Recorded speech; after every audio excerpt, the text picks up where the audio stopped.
Добредојдовте во новото издание на Форум Импакт. Јас сум Стефче Дечев. Во денешното издание на овој подкаст имаме интересен гостин кој што не знае да премолчи.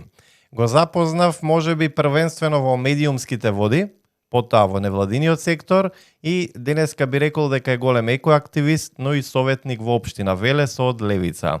Велам добре дојде за Игор Смилев.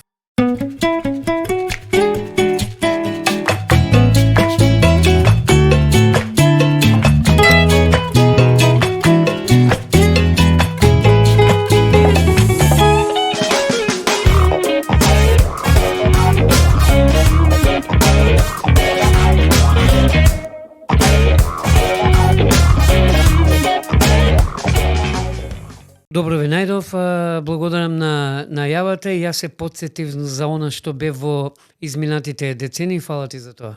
Така, најчесто би рекол за тебе дека си глас што декнува таму каде што многу пати некои знаат да замолчат. Со години си во некоја прва линија на борбата за чист воздух, здрава животна средина.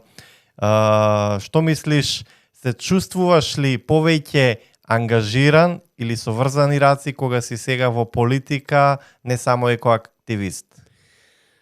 Природно тежнење кон нештата е кога ќе го доживеш плафонот како еколошки активист, ако суштински сакаш да промениш нешто во држава како што е Македонија, тогаш мораш да станеш политички активист. Политички активист не значи политички полтронизам, туку да продолжиш слободата на мислата во артикулација која што ти е најблиска до твојата слобода на ум и мисла. И на тој начин дојдов до политички ангажман, сметајки дека во еколошките води доживеав максимум во поглед на она кој што можеше да се промени.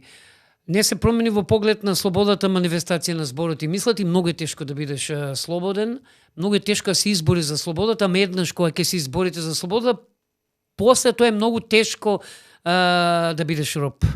И топлим препорачувам на сите, знам, живееме сите во кафезот на стравот, особено во вакво длабоко поларизирано општество со многу проблеми, особено еколошките проблеми се, би рекол, амбис бунер без дно. И луѓето одбираат да молчат, одат на линија на помал отпор, токму од генезата на стравот, од каде што доаѓа. И јас сум бил во тие години, откако еднаш ќе го победите стравот, после верувајте ми дека многу е тешко да не биде слободен. Така, во последно време бидејќи снимаме серијал на подкасти каде што фаќаме зелени или еколошки теми, и беше неминовно да снимиме со вас. Првенствено претходниот серијал кога го снимавме одложивме поради изборите. Не сакавме да снимиме со луѓе кои што беа активни во изборите, но рековме ќе го снимиме подкастот и ќе ве поканиме нели после изборите. Некако се доближуваме до новите, овој пат локални избори, ќе разговараме и на таа тема, имаме неколку прашања, но на што беше најголемиот интерес за денешниот разговор се еколошките на некој начин хавари што се случуваат околу Велес. Првенствено би ги споменале состојбата со Велешкото езеро, Смарт езеро или поново кое што го велите многу пати во вашите постови Смрт езеро Велес, односно Младост. Поморот во Тополка што се случи неодамна, но тука би рекол дека и состојбата во Бабуна, во Вардар, значи ние сме град кој што има 3 реки, 1 езеро, но состојбата со водите е алармантна. Каква е состојбата од прва рака? Често пати дискутирате на советот.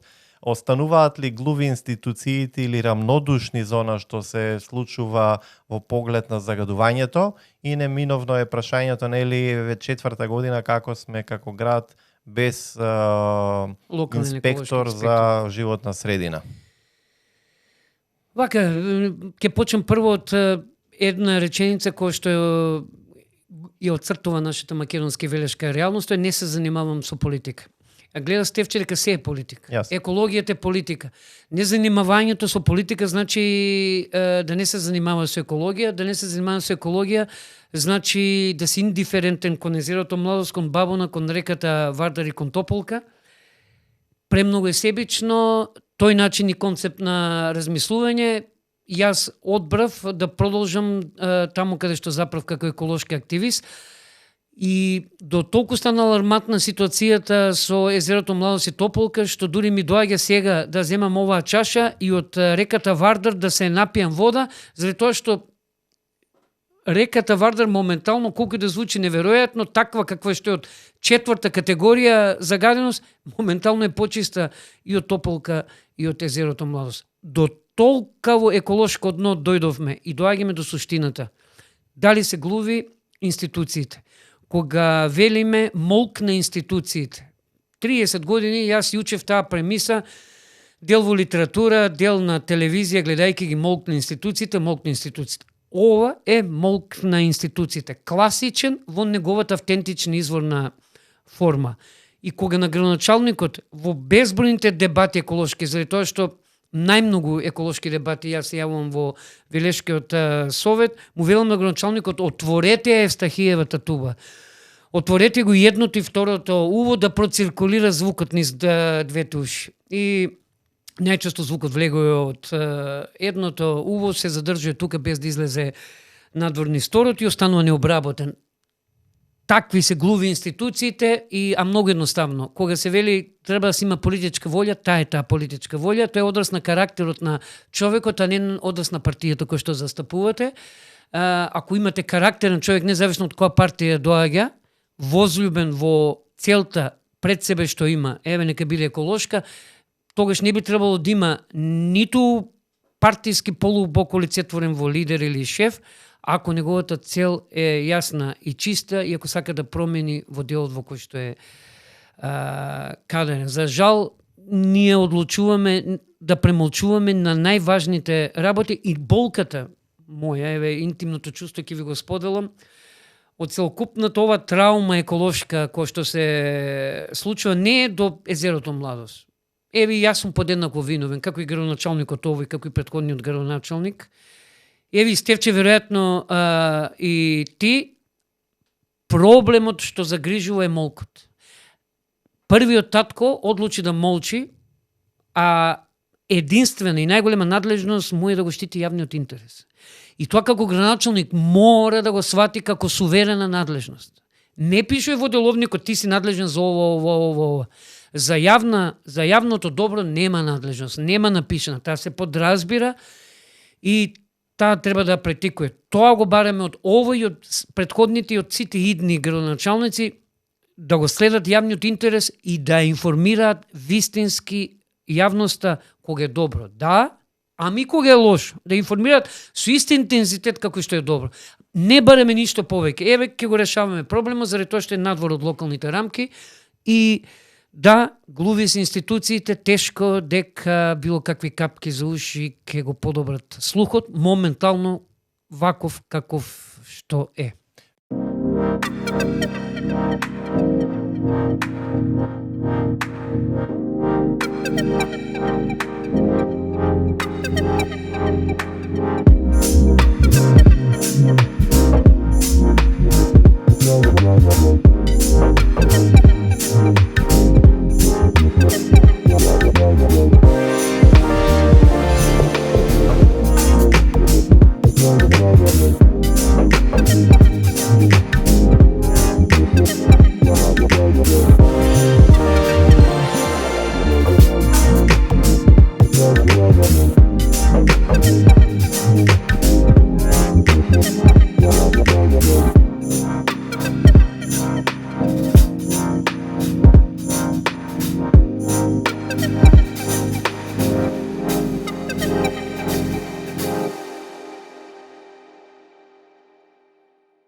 Сметате ли дека таа инертност може би се должи затоа што буџетите се премали за да се реши еден таков еколошки проблем, како што е ситуацијата со езерото, затоа што видов дека владата одобрила некој 10 според мене милиони денари.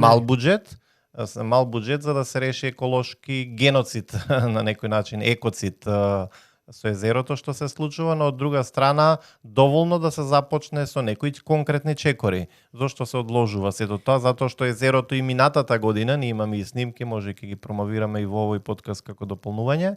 Имаме снимки каде што со дрон се покажува целиот опфат на, како се вели, она маса што беше некаде околу 300 тони, мислам дека маса имаше, од кои што дел се извлече. Игла во пласено, да, се извлече и секој чеси на сите кои што учествуваат на општествено одговорните компании, но Бабу на еколошко друштво, некои организации точно, и општествено одговорни компании и фирми. Вила Зора, мислам, беше. Да, и така натаму, па биогасната или централа и веќе таа биомаса што излекуваше, не е ни битно тоа. У секој случај добар гест, одличен гест, што покажува дека Велес има потенцијал за општествена одговорност, ама нема политички потенцијал за промена. Дали малку пари се? Ако тука седи наспроти вас градоначалникот, да, ќе почне цело време да се жали, да, Велес е исклучително скромен буџет, ама јас како советник кој што и веќе влезе во локалната политика, можем да ви кажем дека погрешноста е во приоритетите. Зошто никој не сака се занимава со живот на средина? Заради тоа што не носи гласови, не е атрактивна, бара многу пари, а рече си ништо не испорачува. Што е убиство, самоубиство за било кој политичар. Значи, што сакам да кажем? Може би 1/3 од целокупниот буџет на општина Велес требаше да се пренамени за живот на средина, за да верувате дека постои до толку слободумен политичар кој што би го направил тоа, се разбира, не. Бидејќи тоа нема да му донесе политички поени, не е атрактивно, е она што се уништувало со години, бара 10 пати повеќе вложувања, отколку ако се вложело кога почнал процесот. Толку свесни политичари немаме, толку свесен политички моментум и реалност немаме, без исклучок. Тука не навлегувам и таргетирам партии. Генерално тоа е реалност на 30 годишно транзицирање во Македонија, што значи дека приоритетот во екологијата беше последен наспроти сите други приоритети на политичарите. Поглавието кога се отварат преговорите со Европска унија, најкомплексното и најдолготрајното поглавието за живот на средина. И како не успеја да разберат дека сиот овој садизам што сега ние го правиме врз сопствената животна средина, ќе дојде време, ќе го отвориме поглавието и ќе застанеме можеби 5 децении. Ќе застанеме едноставно во Европска унија, во тоа поглавие ќе речат луѓе ова мора да го направите. 30-40 години не раскосуруваат. Значи моментот на вистината ќе дојде порано или подоцна. Пара има во буџетот, приоритети нема за живот на средина. Тоа е суштината. Сакам да ви кажам, 2 милиони денари од вкупно 7,5 во програмата за живот на средина, онда за цвеки црепови, кои што се адхок сезонско, 2 милиона денари сезонски ги фрламе за 3 месеца, за да потоа насадиме нови, и тоа се 2 милиона денари. Или тоа ви се 20% од вкупната донација што ни даде владата. Значи се бараше само пренамена 2 милиона од тие да отидат, една година ќе преживееме без цвеќиња, 2 милиона да отидат од питијадата, вкупно 4, и на тој начин ќе дојдовме до сума од 50%. Не зборам за другите програми од кои што можеме да пренамениме. Тоа е суштината, голем дел од средствата остануваат нереализирани, повторно не се насочуваат во живот на средина, туку повторно се насочуваат во нешто што е видливо. Значи, Стефче, ти ке прочиташ, многу убаво цвеќе ставно, браво градоначалникот, многу добра работи. Тоа е суштината. Одлучија шминкање наместо суштина. И мене ми е многу тешко. Вака, во поглед на буџетските распределби, јас би се согласил дека според моje видување и според Низа Велешани верувам дека можеби овој мандат на градоначалник што беше млад човек, наша возраст, сметам дека направи, лично моje убедување, дека направи многу повеќе од низа претходни градоначалници. Видливи работи, можеби сето тоа, но во поглед на еколошките моменти, посебно во екохавариите што ни се случуваат, Јас се трудам, го гледав и буџетот што го споменавте на општина Велес, видов дека повеќе е за одржување на зеленило, отколку што е решавање на некој постоечки горлив проблем. Сега, друг проблем што го ловев е дека проблемот со езерото, например, 2019 нели се случи голем пожар таму, опожари цело зеленило што беше, па се стана Велешкото езеро градежна парцела и се насели цел град. Но мислам дека еден горлив проблем е што историјата за развојот на целото езеро е погрешно уште пред 30, 50, можеби 70 години. Колку постои са, не знам кога беше. 62-та, трета тука некаде. Така затоа што уште од самите почетоци што најдов видеа некои се замислувало тоа да биде езеро Балатон со моторни чамци, браната кој што не би ги издржала сигурно тие 60 коњи моторни чамци да има и развој, потоа гледавме некоја желба да тоа постане туристичка дестинација, наеднаш ни се случи еден урбан развој на езерото кој што го прави езерото бара.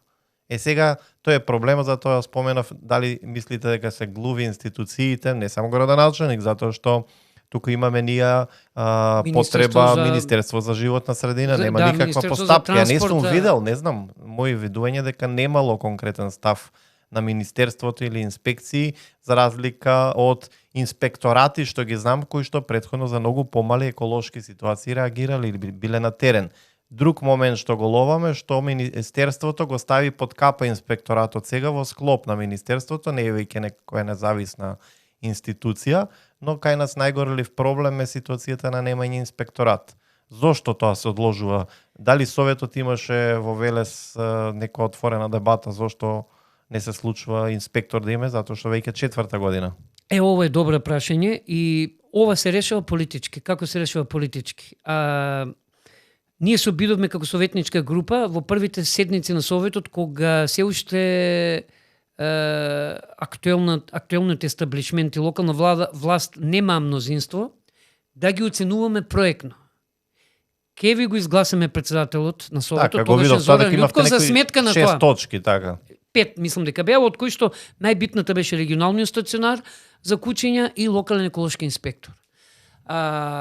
За сметка на тоа го поддржавме. Не изигра во делот за локален еколошки инспектор и тоа пар екселанс, се изигра себе си и на крај го предадува Велес. После се и после 3 годишна дистанца, на крајот видовме зошто не се мое видување зошто локален еколошки инспектор, заради тоа што тој ќе ги има најголемите ингеренции, едно од најплатените функции во општината и едно од најнеблагодарните функции, или во превод треба да почне да казнува и да затвора фирми кои загадуваат, а најголем дел од тие фирми се финансиери на двете најголеми партии. Так. И токму мислам дека генезата на проблемот лежи во тоа. Ви мора да раскрстите со тој момент. Ете зошто кога политичките партии ќе се поврзат со бизнес секторот на погрешен начин. Не секој поврзување со бизнес секторот е лошо. И така натаму, токму се тоа приоритетите за кои што приоритетите на партиите се да се поврзат со бизнес секторот ради финансиски бенефит на партијата за избори, да имаат пари. Но за мене, политичка партија се поврза со бизнес сектор, за општо добро, досега во модерната плуралистичка сцена во Македонија е научна фантастика. Така што, мислам дека локалниот еколошки инспектор од таа гледна точка не се... Значи, треба се да се затвори, односно треба мандат и казни од 100, 200, 500 илјади евра, а некаде и затварање од 3 до 6 месеца, тоа е тоа. Значи, луѓето сака да додат на линија помал отпор, не сака овој градоначелник, во дел и претходниот градоначелник една година беше без локален еколошки инспектор. Веројатно со такви проблеми да се занимава и ние наместо да правиме прогрес во екологијата, не правиме регрес. Значи, од град кој што до 2020 имаше еколошки инспектор, и наместо да правиме прогрес, ние веќе 5-та година сме без локален еколошки инспектор. Значи, ние одиме со гигантски чекори назад во поглед на животната средина и еве гледаме. После само 5 години без локален еколошки инспектор ни се случи езеро Младост, ни се случи Бабона, ни се случи Тополка. Сите водни ресурси и сите екосистеми отидоа курбан. И не случајно е тоа така, и да не ве чуди дека и допрва истото ќе се случува, уште како да се изразам, ние навреди интелигенцијата, градоначалникот, никој не ми дошол во кабинет да манифестира интерес за локален еколошки инспектор. И при тоа, ова ти е без преседан изјава која што заслужува сериозна анализа, од проста причина што не приватно предпријатие општината Велес, изборот на локален еколошки инспектор е по јавен оглас. Јас ви гарантирам дека ќе има бар минимум 3 мотивирани граѓани од републичките ресурси човечки, не од локалните, кои што би се мотивирале во Велес да решаваат еколошки проблеми без пардон и без скрупули. И само треба да се одважиш јавен оглас. И тоа е законска обврска. И образложението никој не ми дошол во кабинет. Па Стефче, како да ти доам ја тука во Белградска? Добар ден, сакам да бидам еколошки инспектор. Добро, ако сакаш да бидеш, чекај и сега уринокултура, копрокултура, да видам трето колено дали си ДПМН или СДС, не е ни битно. На крајот на криштата, таа е тоа. Па кој ќе дојде во кабинет на градоначалник? Мислам дека се сеќавам дека 2022 имаше последен оглас во во инспекторатот за животна средина со позиција во Велес и тоа последен пат се сеќавам што лично сум го видел. Дали после тоа имало оглас нов, не знам, не се сеќавам. Мислам дека беше за државен еколошки инспектор. Не, тоа беше, но да има за државен, но и во исторена единица во Велес, во инспекторат за во Велес, но се прекина. Да. И мислам дека сега имаме процедурата. Да. Ако не се лажам, имаме државни еколошки инспектор со оделение во Велес, тоа е, мислам дека Билјана Шуркова Манаскова, он е државни еколошки инспектор, она претходно беше локален еколошки инспектор, па се вработи во државниот еколошки инспекторат и има канцеларија во склопот на општината во задниот дел. Така што и добро, и она навистина професионално реагира на сите, но дури ги превзема и локалните еколошки теми како државен еколошки инспектор, токму поради тоа, а не треба се занимава со тоа. Она треба крупни државни еколошки деликти да реши. Пред 2-3 недели имавме некоја конференција на која што беа присутни и од МВР и од јавно обвинителство по поглед на еколошките теми постави прашања. Недостатокот на локален инспектор дали ги врзува рацете и на МВР за да постапи. Одговорот беше дека има инспектор или најчесто доаѓа по повик од Кавадарци и сето тоа, но мојот заклучок е дека додека дојде тој од Кавадарци или од Скопје, едноставно матната вода ги однела сите докази што се вели, мислам дека тоа не е соодветно за да се чека Стефче, да се земат узроци. Приказна за мали деца, дали чекаме локален еколошки инспектор за да се покрене обвинени. Допрен глас, значи ние веќе не допираме со глас. Но и допрениот глас ги ограничува, според мене, мислам дека и допрена слика и допрено видео. Луѓето се во страв сам да пријави ако не постапи институција, ако нема кој да ги заштити граѓаните. Ама зборуваме за орган како СВР Велес, кој што е обврзан да постапува по допрен глас, допрена слика, видео ако процени. Мислам дека они се експедитивни. Гледам дека постапуваат, но сега понатаму што се случува? Можеби кај нас и законодавството е такво за да обезбеди на тој што загадува, дури му е поевтино да плати казна, ама не се случува негова забрана, ништо не се нема процедуирање. Еве сега ќе спомнам еден пример, чинам беше дека со маслодајна, пошто нема таен карактер, сите информации поврзани со животна средина се јавни. Тоа е законно. Значи, било каква информација да побара за животна средина не може да и не сме да не ти дадат. Значи, нема државна тајна, нема ограничување, било какво. Сите информации поврзани со животна средина се јавни. Така да и овој случај беше многу сигнификантен, докажано загадување, проверено и потврдено и од државен инспекторат и од самата фирма, казна 100.000, потоа во медијација и преговори, добро, нема да платите 100, платите 10.000 евра. И ете толку чини загадувањето 5-10.000 евра на крај, што за огромна институција е минорен трошок. И вие очекувате дека во една таква реалност еколошка, тој нема си го пресмета ризикот еколошки, што би било јас сега овде ако фрлам, ке поморна риби, максимум ке потам 10.000. Океј. И тој ти е пресметен ризик, си го ставаш дури во годишното планирање на буџетот на приватната фирма, непредвидени трошоци во случај да ме казнат 30.000 евра, и да.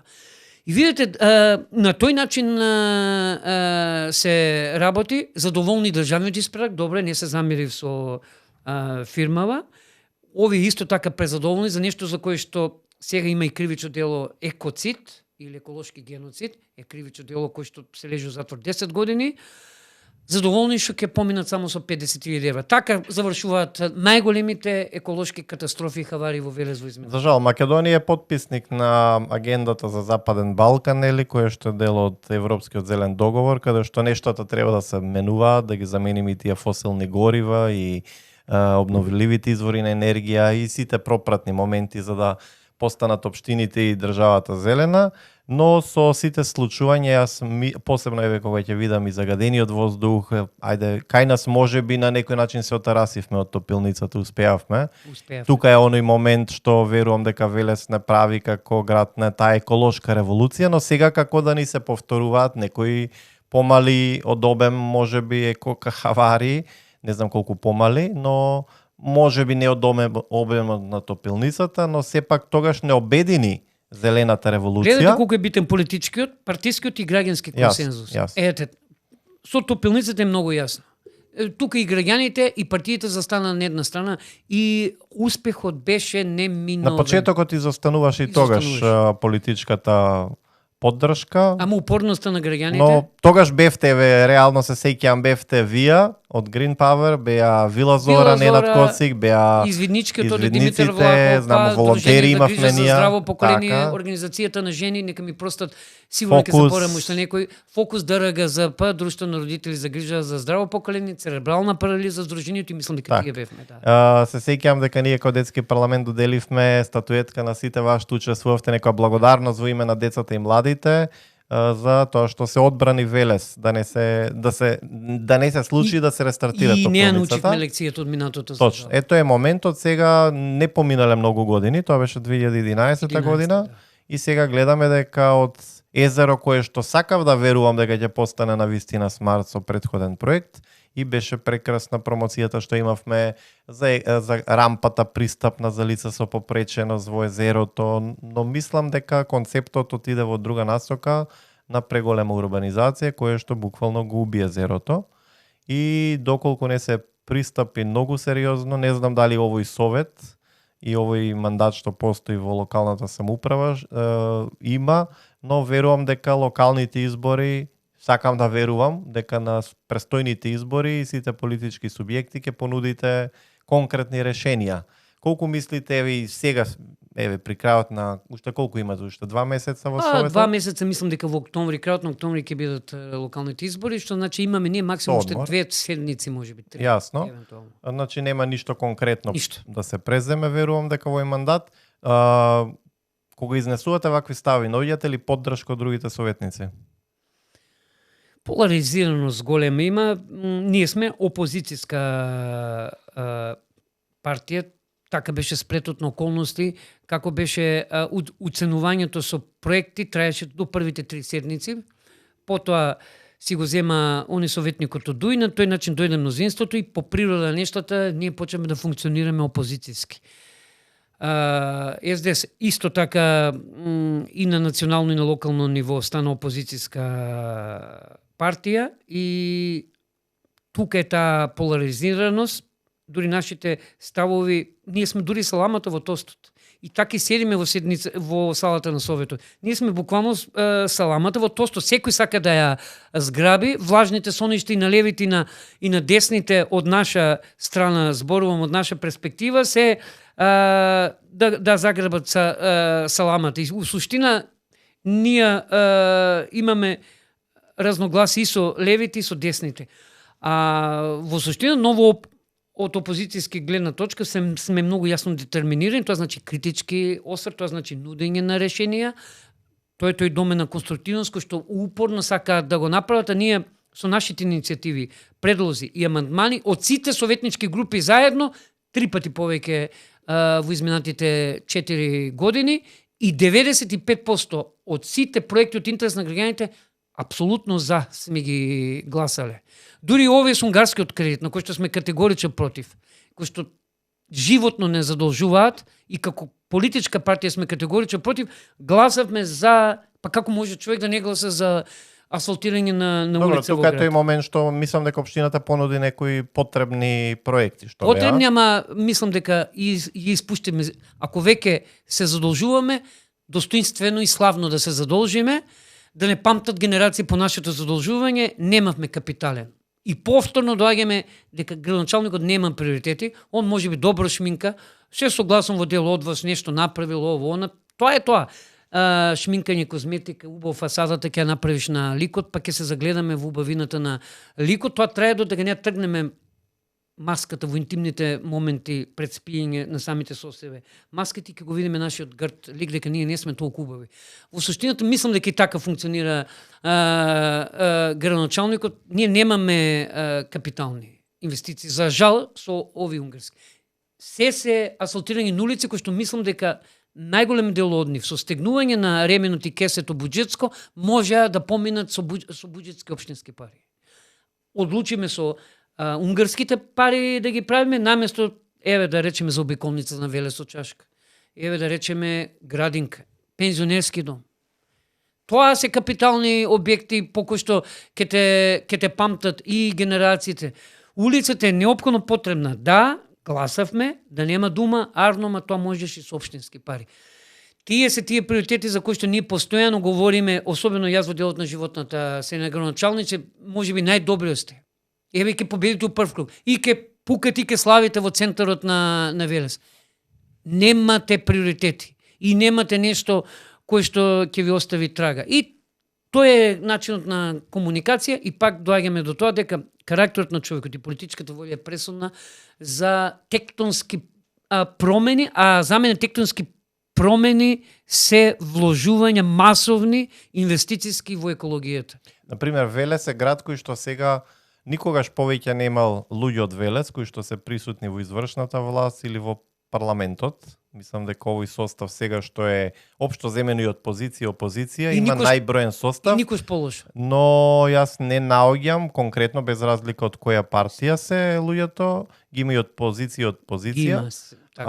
Но не гледам дека тие луѓе првенствено не се во Велес, не живеат никој од нив скоро, не сум сигурен дали, мислам дека еден-двајца можеби, но останатите се во Скопје првенствено, иако се од Велес, но не сум видел конкретни заложби како што тоа се лоби групи или пратенички состави или владени состави како во Штип или Струмица или некои други градови од каде што потекнува таква група јадро. Велешкиот синдром најверојатно и супер функционира и на локално, а тој велешкиот синдром нели на самоуништување или она популарно козата да му умре на комшијата.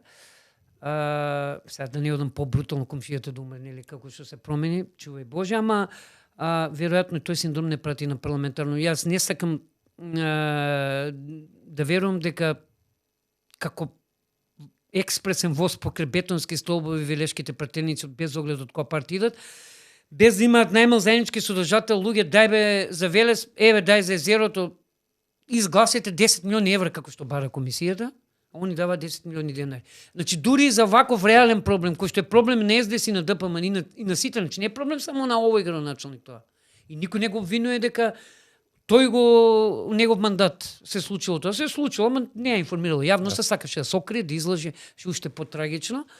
Ама ете, за жал и вакви моменти не беа доволни за да се обединат велешките пратеници од сите различни партии, што е за мене поразително. Јас сум прагматичен човек за големи цели.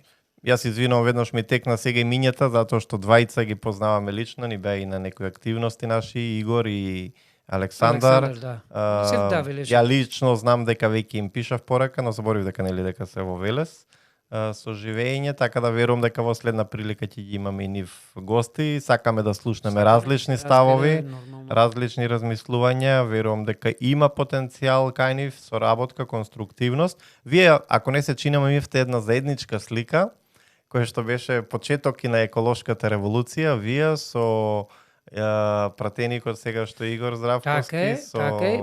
Па и со актуелниот советник од ДПМН и така натаму со Александар. Но подоцна целиот тој граѓански активизам, сите вие завршивте во политички партии. Да, добар дел. Искам да бидам, како да кажем, не дека ми е sejedno што почна да се занимавам со политика, сепак се наоѓа себе си во еколошкиот активизам и така бев препознати, па сега луѓе ќе речат, шубо ти беше еколошки, не те био за политики. Да, можеби да, навистина не ме био, се согласувам, бидејќи јас сум навикнат како еколошки активист да креирам таков концепт на граѓанска политика. Затоа себе си не се сметам за политичар, се сметам за политички активист. Што има разлика за мене меѓу политичар и политички активист? Политичар е да лаже, политички активист е тоа што го работел како граѓански активист, сега низ призмата на политиката, сличните работи. Така што, веројатно ти не знам совршено да лажам, пошто пелтечам кога лажам, тоа е дел од мојот карактер и не ме бива за политика. Значи, ако гледаш дека се мачам себе си, па почнам да пелтечам, тоа е синдром кај мене многу воочлив и тешко ми оди мислата кога морам да лажам и заради тоа избегнам. Велам, не знам и не можам и најчесто и не ветам ако нешто не знам, отколку да кажем. И да, навистина... А се гледате ли во новиот локален совет повторно? Па не знам, сега во тек се листите, да не зборам пред време, сите опции се во оптек, секако Левица ќе влезе со искусни кадри од претходниот состав. Секако немаме ние многу кадри, па нема ни републиката. Ако гледате веќе и работните места, веќе и партиите не може да постигнат собработување, нема. Веќе ни за партиски кадри нема, така што и дел од советниците ќе бидат повторно на листите од кај нас, кој во каков редослед ќе биде, ќе видиме за релативно брзо време. Не е битно кај нас кој ќе биде носител, ние во суштина функционираме безпрекорно, секој во советот кај нас од нашата тројка од Левица е задолжен за нешто, делегирана надлежност има, не знам, дел од нас е за пишување амандмани, дел за координација, дел исклучиво за реторика во Велешкиот совет и за бранење на теми и тези. Што значи дека ние одлично функциониравме како тројка, сметаме да го одлично функционираме, на крај граѓаните се тие. Што... Има ли амбиции некој од вас тројцата и кандидат за градоначалник или тоа би било друго лице? Тоа можем да го кажем дека од нас тројцата ќе нема кандидат, нема да биде ниту еден од нас тројцата кандидат за градоначалник, а кој ќе биде и дали ќе биде, траат интервјута, пошто Левица имаше јавен повик.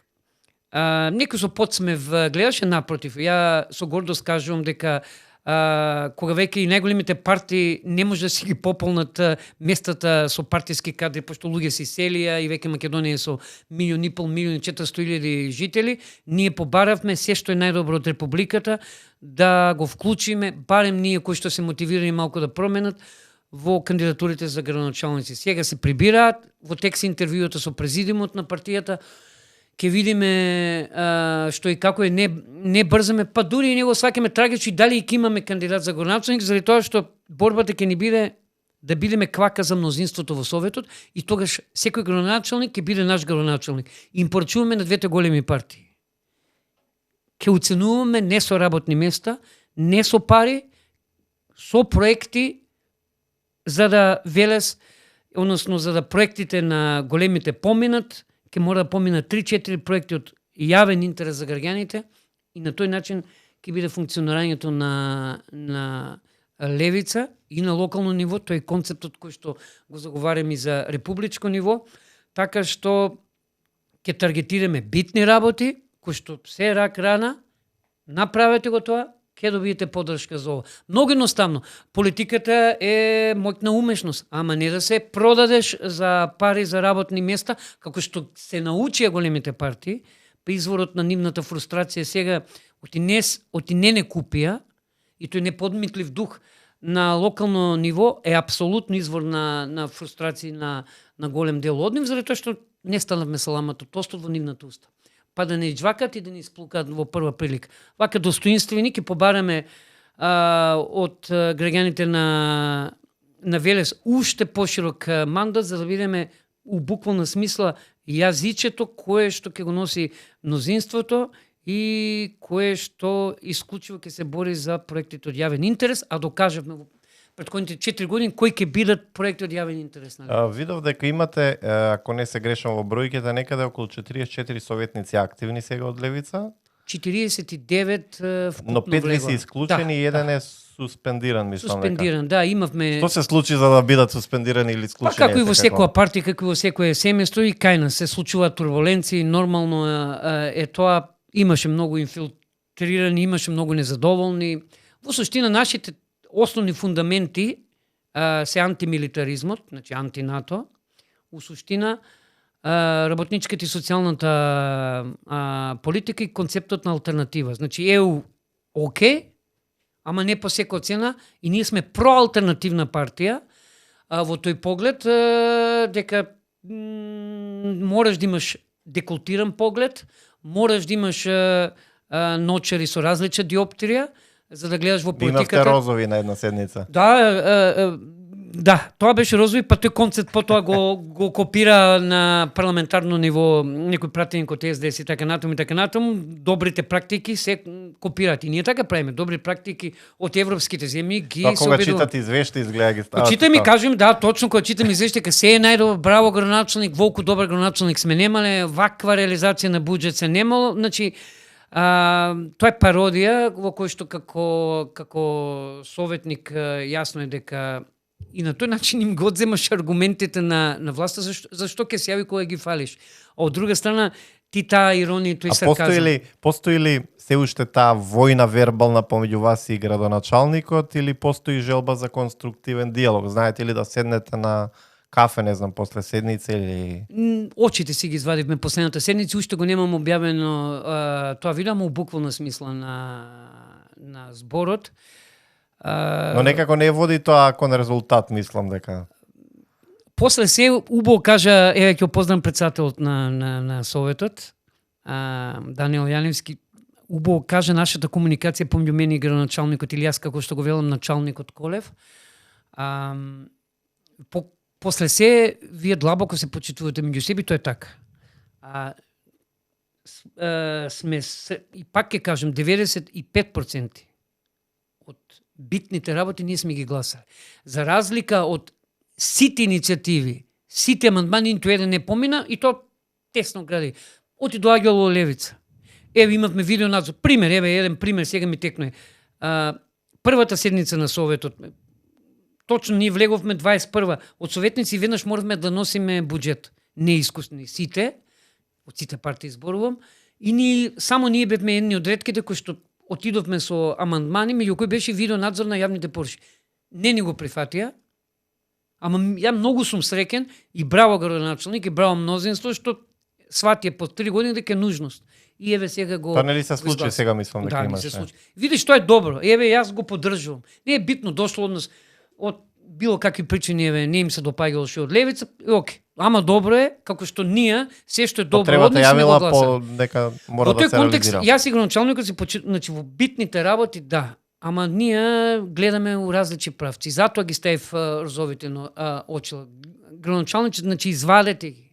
Тој е декултиран отворен поглед, окей, еднаш извадете ги овака и ќе видите дека не е се така убаво како што мислите. Има проблем градоначалникот заради тоа што никој од советниците матични негови. Улога на советникот е да го советува градоначалникот и кога греши и кога го управува.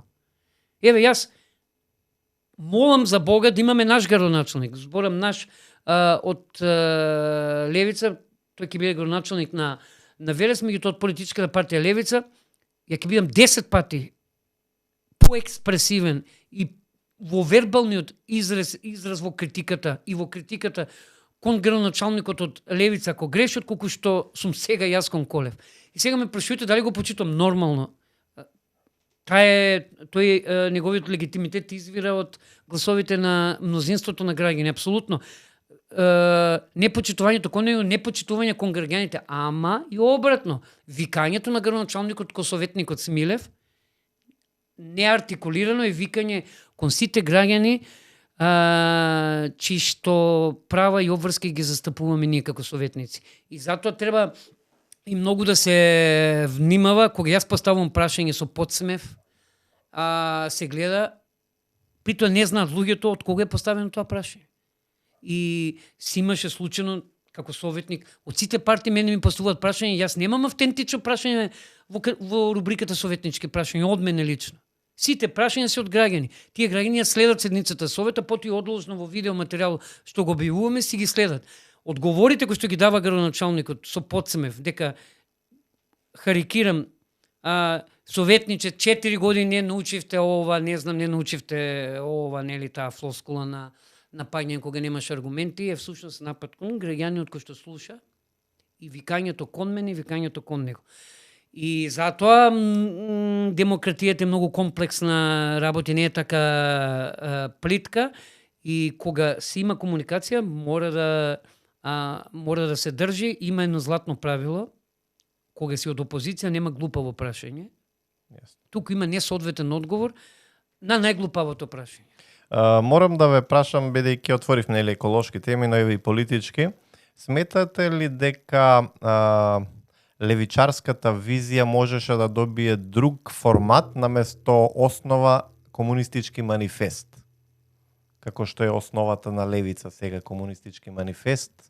Сметам дека комуникација со комунистички партии. Сметате ли дека можеше тоа да биде некој друг левичарски модел?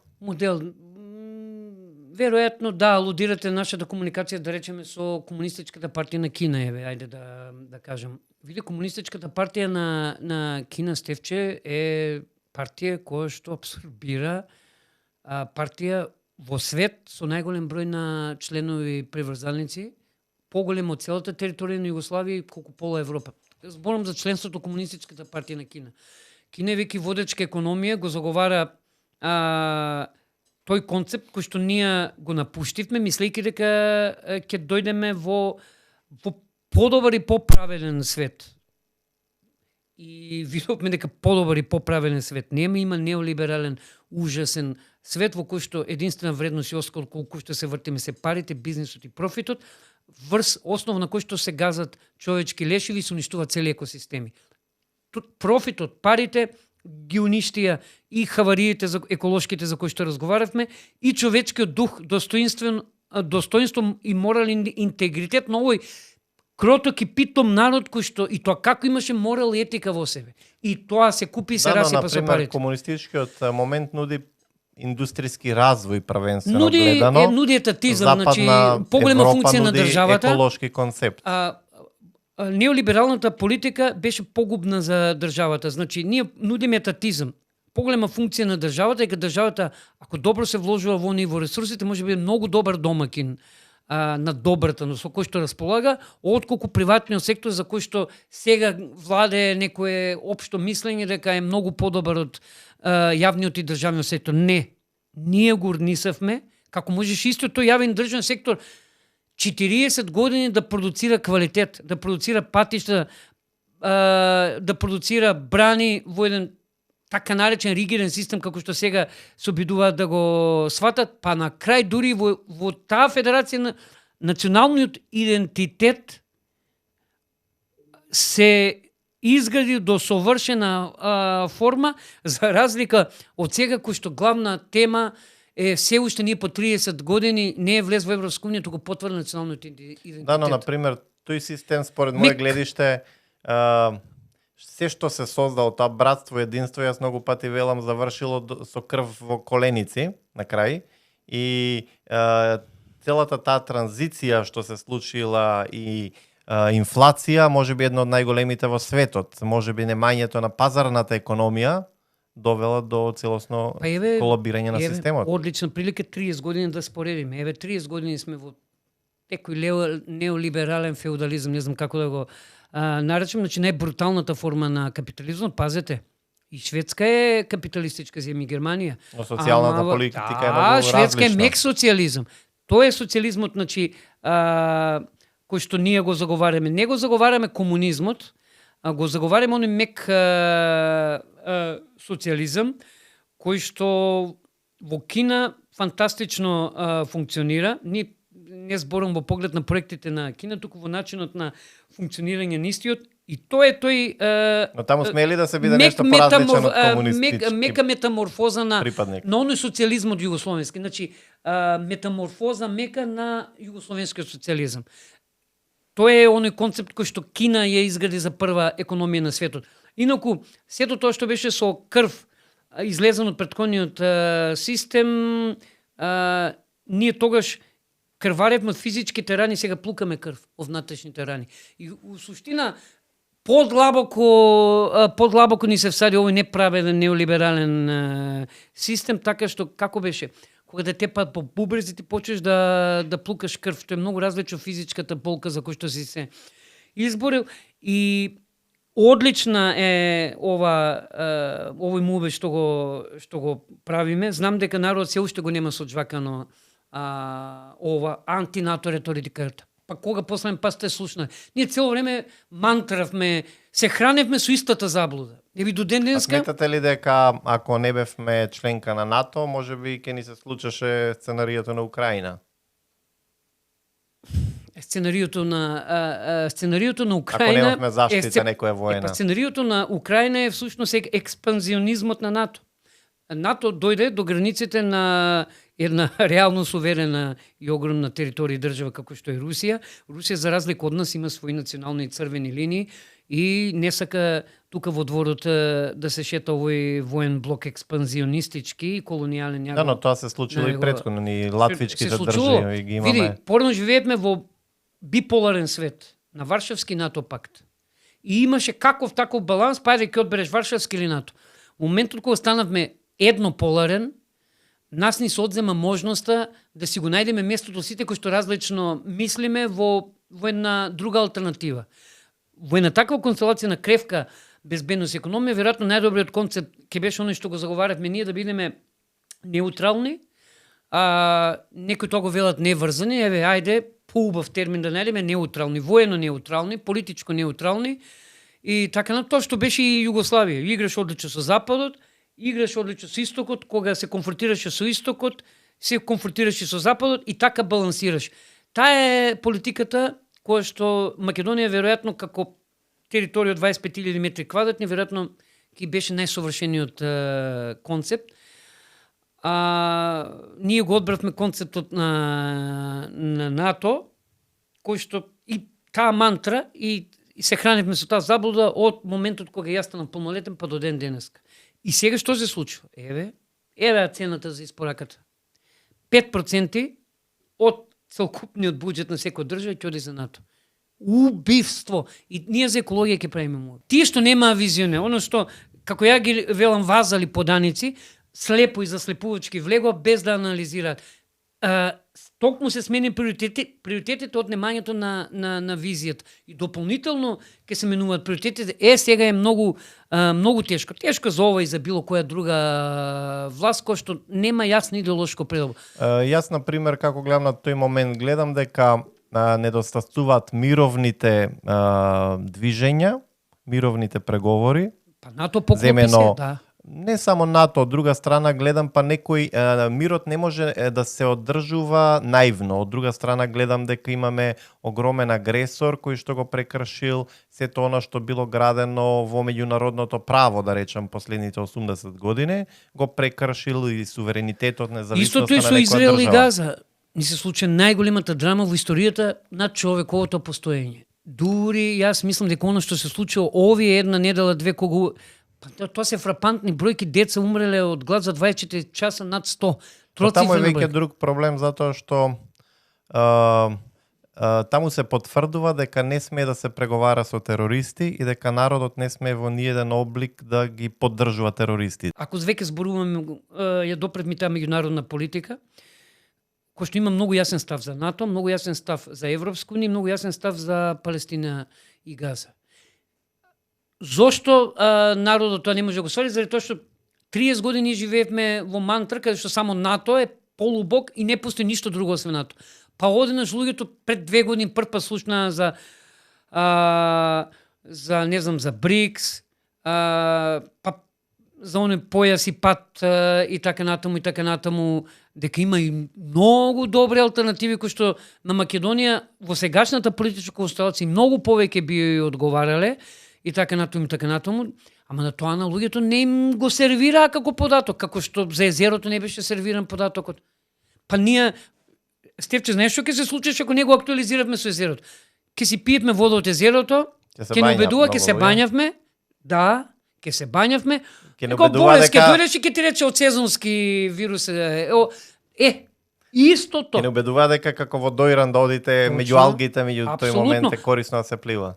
Па фалсификува, рекоа супере и по една недела од нивното супер испана поразително, езерото умири, не може да се тоа спаси. беше поразителен факт кој што извештајот што првенствено беше направено испитување минатата година, се сеќавам, кој што кажува дека водата е супер питка, а после недела дена имаше ново испитување на водата и се потврди дека водата е надвор од Тие се розови категорија точно, за твоето е употреба. паралелен универзум. Општината со граначалникот и мнозинството од едната страна на универзумот, ние од другата страна на универзумот. Отидовме во поголеми теми, ама Така еве и за меѓународната локалните политика. да Значи, дискутираме. баш и ваква е меѓународната политика. Не ти се кажува тебе кои ти се алтернативите, ти се дава една алтернатива и ти се храни со таа заблуда 30 години. Па ти нормално расте. Па имаме луѓе што се родени во 900 за НАТО, освен за НАТО не слушнале друго. Но согледувате ли дека тие исти луѓе воделе транзиција, кои што растеле во таа идеологија 50 години, подоцна е водели истата таа транзиција и можеби немаат јасно дали сакаат независна Македонија, дали сакаат повторно некој стар систем.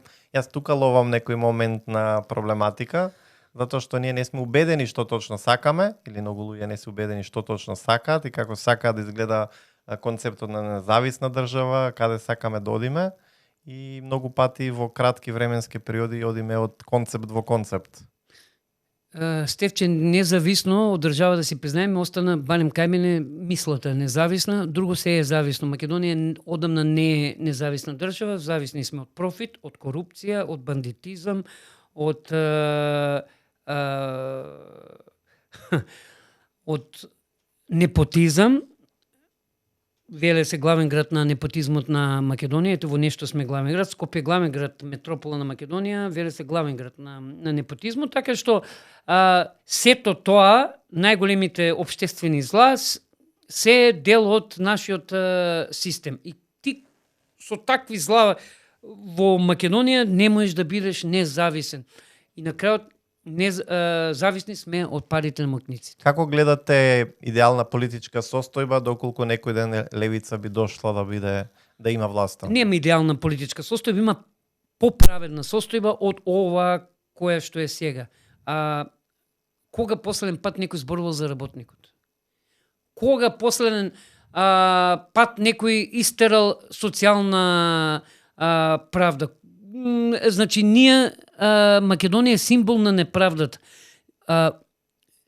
Левица, суштината на ова е токму тие метастази на неправдата, да се обидеме да ги санираме точно со овој дел на општествениот слој, бидејќи класната раслоеност сега како што е моментално во Македонија никогаш не била толку голема. Всушност левица заговара класна борба. Класна борба на работникот против профитерот. Сето угнетување 30 годишно од бизнисот и парите кон работникот и онеправданиот е изворот на легитимитетот и борбата на левица. Тоа е што сакаме да го промениме. Да се намали класната раслоеност, она неправедност на живење во два универзума, па не може еден човек со 20.000 денари, од другата страна имате политичар кој што зима пратеник или не знам градоначалник кој што зима 2.500 евра плата. И сега како кој ќе ги доближи световите на ваквата класна раслоеност? Во поранешниот систем, колку и да беше неправеден, несовршен и така натаму, барем имавме и средна генерација, имавме средна класа, висока класа и нели долна класа, 3 класи. Сега средна класа нема, тие сите потона долу во овој бунар без дно. Остана само овие големи, не знам, 2-5% кои што ги контролираат сите овие други 95% со профитот, со дрогата, наркодилерот, не знам, коцкарни и така натаму, да ги набројувам списокот е долг. Сето тоа кој што беше гнило и труло од Западот, ние за овие 30 години го виде Македонија 90-та година и политички, и 94-та, и гледа сега Македонија. Во поглед на општествените норми и начала. Така што е неспоредливо и ние за тој поправеден свет и за растење на етатизмот. Значи, јакнење на државните институции и поголема контрола на државата во поглед на националните богатства, особено шумите и водите. Реално тука безмилосни ќе бидеме во поглед на водите и шумите.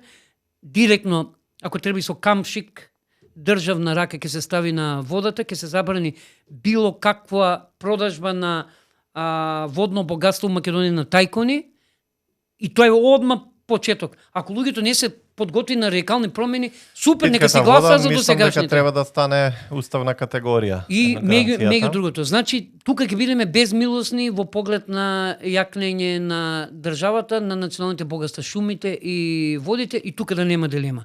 Ако е премногу радикално, бојрам гласите се за овие што досега ги гласавте. Едно исто горливо прашање кое што сакам да ве прашам, дали имате информација во поглед на до каде е процесот за регионалната депонија? Затоа што 94-та година нели е концептот за изградба на затворена депонија. Се провлекува ни сите минати власти, локални и државни. Последното беше пред 2 години, чинам, кога се потпиша за регионална депонија. Дали сега во новата инфраструктурна инвестиција што би била од државата, постои тој проект или до каде дали имате? Арно што ме потсети, покрај сите овие ситуации, видиш, дури јас малку подзаборив на регионалната депонија, дури на време и активен бев и како советник во првите 2 години со регионалната депонија, ама тогаш ја немавме Тополка, го немавме езеро Младост, да немавме Дивоград, бете на Бабаново, но ги имавме, ама никој немаше кој да ги актуализира. Она што последен пат тогаш беше пред 2 години, кога никој од општините се расправа, никој не сакаше на негова територија да биде регионалната депонија, па на крај дали се одбра Кавадарци или беше, ако добро се сеќавам, или Свети Николе. Не можам со сигурност, нека ми простат оние кои што го следат подкастот, ама ево одлично прашање, мислам дека ќе имаме уште на пауза за советнички, мислам уште на седница за советнички прашања. Ево ова прашање ќе го потегнам и ќе ви дадам по-валиден одговор, ама бидејќи моментално, како, ако не знаеш што се случило, значи ништо не се случило. Yes. Значи, веројатно, статус кво, штом не знаеме и јас и ти, значи, акта е ставено, се чека подобро време како и за се друго, и у суштина, веројатно, тоа е моментално одговорот кој што можем да го дадам. Како функционира стационарот што е во Кавадарци и што се отвори за куќиња? Ете, сега тази информација од последната седница и директорката онлайн се вклучи. Велес највеќе издвојува од сите општини во Вардарскиот регион, како најголема општина, издвојуваме, не знам, близу 1,5 милиони, нека ми извина тако малку грешам со бројката, ама дефинитивно над 1 милион влогот на Велес, другите општини многу помалку даваат за тој регионален стационар и така е договорено. Значи Велес нормално како општина што дава најмногу пари, нормално дека ќе си бара и најмногу бенефит од тоа. И тоа беше суштината на разговорот на последната седница со директорката. Она кој што ни го кажа, дека веќе во стационарот, кој што мислам дека ќе има капацитет од 70 до 80, барем вака како што е, сега ние како советничка група ќе го посетиме, па изворно ќе информираме јавноста на лице место. Со видео, тоа најлесно и најбрзо допира до граѓаните, да знаат зашто се даваат пари. Ние тоа, да нема дилема, општ политички консензус во Советот беше за регионален за стационар. Сега ние водиме дилеми, бунар без дно испадна. Значи дадовме 1,5 милион, па сега нови 680,000 за некои си кусоци што се јавиле, па на прашањето зошто кусоци, па пак испадна вјакабето ти побарав зошто кусоци. Па го потсетив граначалникот дека во 5 барања за изгласување на неговиот председател беше и регионалниот стационар и дека не треба да се глуми лудило. Значи, бараш транспарентност во работата. Има намалување на трошоците за каснување од куќе? Тука беше дилемата дека кога веќе имаме стационар. Ако некого касне куќе, трошоците ќе ги преземе солидарно регионалниот стационар. За разлика од сега што беше општен Велес, тој беше нов момент кој што и нас не ни беше јасно, па директорката малку го појасни. Не знаеме како ќе функционира, сега вака е теоретски. И друго нешто со стационарот, моментално мислам дека директорката спомна дека се вдомени од Велес 8 или 10 куќиња. Ајде да речеме тие моментално, од кои што 2 биле вдомени, некој ги посвоен или како да се изразам. Едно еутанизирано, поради тоа што имало лишманиоза, ако добро се сеќавам, така кажа, и доколку не се вдомат во следниот период, обврскате да ги вратат од местото каде што биле заловени. Стерилизирани и така натаму. Тоа е суштината на стационарот, значи да го земеш, харикирам, од улица Благој Ѓоре во Велес, да го ставиш во наменското транспортно возило, да го однесеш во стационар, да го третираш, зашто даваме пари. Значи што е можно сите третмани да ги добие, машко и женско куќе, различна цени се. Чекаш некој да го вдоми, го даваш на оглас. Ако има тешка болест, лишманиози, најчесто се еутанизираат. Доколку не се најде заинтересирани, истите куќи стерилизирани се враќаат повторно на улица Благој. Кого да контактираат стационарот ако некој сака да мислам да ги земе од кучињата, да ги посвои или како да кажеме? На официјалната веб страна мислам дека има и контакт број. Таму ги има и мислам дека и наизглед кучињата им дали имења и така натаму. Па си бираш куќе, па се јавиш на стационар, значи ги контактираат од регионалниот стационар Шепа, кој што е лоциран во Кавадарци. Во официјалната страница мислам дека беше Шепа.com или Шепа.org. И значи ќе го отвора, таму има контакт број и ќе ги контактираат директно од стационарот. Значи веќе општина Велес во тој дел нема. Јасно. Имам уште многу прашања, но еве само две ќе ги одвојам, нели? За прв пат еве снимаме со вас подкаст. Првото е, имавте чест да дојдете преку улица Белградска. Не одамна, знам дека имавте видео посебно за улицата и има информација кога ќе се асфалтира, пред изборите, после изборите? Дали ќе биде конечно асфалтирање? Белградска веројатно стана синоним на моето средно име, така што сега ме викаат Игор Белградска Смилев или Смилев од Белградска или Смиле Белградска. И види, тоа е добро, тоа е и лошо, не знам, знаеш, да бидеш дел од нешто што е гротеска и вако. Вие најдобро си знаете кои што живеете во Белградска, искрено длабоко и се извинувам на девојката која што ме донесе тука пред вашиот подкаст и која што удари во шахтата што не ја видовме. И еве јавно на вашиот подкаст ветувам дека цената на штетата јас лично ќе ја подмирам, бидејќи чувствувам грижена совест. Можев пешки, ме донесоа и заглавивме во шахтата тука на стотици метри подолу и се уште чувствувам грижена совест. Таа е реалноста на Белградска. Да не ви пратат и другите што се сметки од колите. Градоначалникот барал совршена работа и така натаму го слушнам и нивното. Но тоа е добро, од една страна реално и за поздрав кога ќе се најде некој таков момент кај што извршувањето не е соодветно. Точно, да се тоа е парите ревидира. одат на трошок на фирмата и тоа не е спорно. И тоа го кажав јас во видеото кој што доживе 100.000 прегледи, очигледно луѓето се препознали, луѓето. Но процесот е предолг, нели? Да, процесот е предолг и од она што го кажа за Белградска, не можам со сигурност, пошто е предизборен период, во предизборен период замираат најголемиот дел од активностите. За жал, искрен да бидам, ако во следните месец дена максимум Белградска не почне да се реконструира, тешко дека до есен истото ќе се случи до завршетокот на локалните избори, така што веројатно мислам дека, како што рекоа, дека за релативно брзо време, пошто се е претходно завршено, нели, атмосферска канализација, таваква канализација, и ако веќе го извадивме овој асфалт претходно ставен, и реално ако немаме проблем, мислам дека, како што кажа, дека во следниот месец дена би требало. Ама, јас не можам со сигурност тоа да ви го кажам, веројатно кога ќе дојдат тука представниците кои што најдобро знаат и умеат, веројатно ќе имате повалидни информации. Така што еве јас си дозволувам, нели, Смилев е шпекулант, лажов, како што ме нарекоа, и не знам веќе 3-4 епитети на кои што јас си се смеам сладко, кога не можам да заспиам и така срценца стам на таквите коментари и така да ќе ви кажат они. Еви за крај прашање, има ли во актуелниот состав на советниците, па и од локалните политичари, некој што има повеќе судски процеси од вас? Нема, па дури се најдов и во колумни, па во една од колумните се сеќавам дека како беше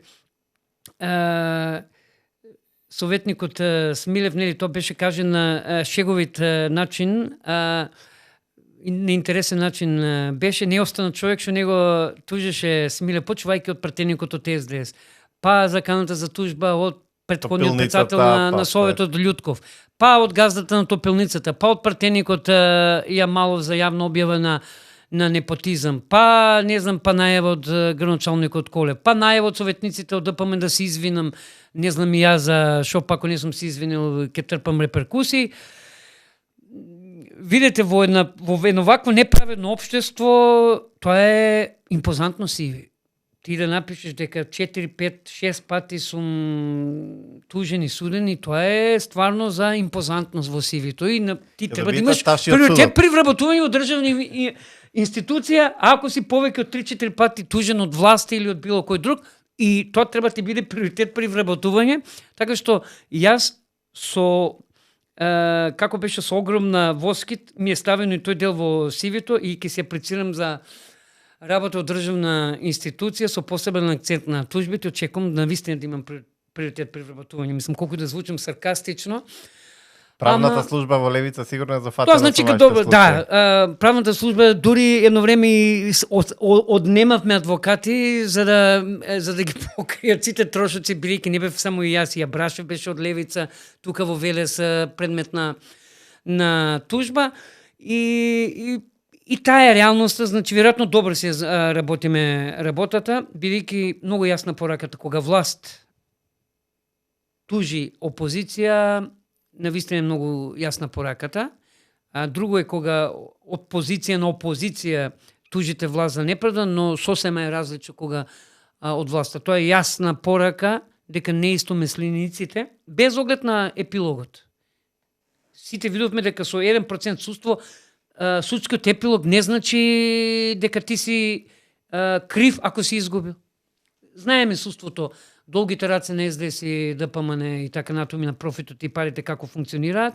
Така што независно од судските епилози, ние живееме во неправедно општество и наша свечена обврска. Лично, јас сум таков карактер, свечена обврска е да се бориш против сите форми на неправда, без оглед во која форма и облик доаѓа. Дали е тоа непотизам, дали е тоа корупција, дали е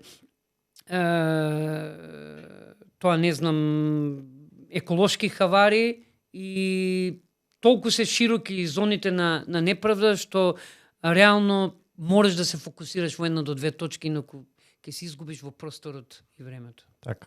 Игор, имаме сигурно што многу теми, начнавме некои многу кратко сега. Верувам дека и сакам да верувам дека во новиот состав на Советот ќе има многумина како вас, гласни, кои што ќе размислуваат на посебен начин, конструктивни да бидат сите, што се вели, сепак и да наоѓате поле на заедничка основа. Најмал заеднички содржател. Доброто на граѓаните, на градот, што се вели, и во државата, ако имате предиспозиции за повисоки политички ангажмани. Ви посакувам успешни избори вас. Верувам дека во подкастите ние ќе ги имаме и останатите, некои од останатите советници или пратеници. Би сакал да ја слушнеме и другата страна, и од опозиција, и од позиција едноставно, и од локални, и од државни ангажирани политичари. Убаво е да се отвори букварот на политиката. Посебно во период каде што локално немаме ние многу медиуми. Нели, јас се сеќавам кога на пресконференции, кога сме ги држале во минатото, имало по 20 Зато и ние новинари. Да, сега ги имаме само Радио Голди, Мерак ПТФМ и неколку локални дописници. Дописници од националните телевизии. Така, имаме за кои што и не им се многу атрактивни, интересни дел од темите. Ги немаме телевизиите, немаме многу од радијата. Имаше многу повеќе, и така да верувам дека овој вид на комуникација ќе биде начин да допреме со информации од сите страни. Ставовите, нели, вие ваши си ги изнесовте, ние сакаме да ги деловиме различните размислувања. И ние сакаме да ги слушнеме колегите кои што се различни. Само една реченица, сосема на крај, ако не знаеш како да бидеш како политичар, само следи го јавниот интерес и никош нема да погрешиш. Супер, ете, тоа ќе ми беше и прашање што е вашата порака за крај. Верувам дека ќе ви имаме повторно и вас или некој друг од Левица повторно, ќе ни биде чест. Ви посакам уште еднаш убав одмор. Имате сега одмор в Советот или како ви? Имаме до крајот на август, требаше да имаме од почетокот на јули до крајот на август, ама поради унгарските пари тие не треба да чекаат. Кон крајот на јули го одржавме за прв пат. Значи следното ќе биде крајот на август, фактички имаме 1 месец. Јасно. До некое следно видување, така останете ми во добро. Драги гледачи на овој подкаст, и вас ви благодарам на ова внимание. Верувам дека ви се допадна овој подкаст со Игор Смилев, екоактивист, но и советник од Левица, така човек кој што има богата историја и со медиуми, и верувам дека начнавме денеска интересни теми за размислување и повик до сите кои што ќе бидат и понатаму во Советот или кои што се на национално ниво ангажирани како политичари да застанат секогаш во одбрана на интересите на граѓаните, затоа што ние немаме резервна планета за живење, немаме резервен град и верувам дека борбата за животната средина треба на сите нас да ни остане како еден од врвните приоритети. Се гледаме со нареден подкаст и наредни интересни гости.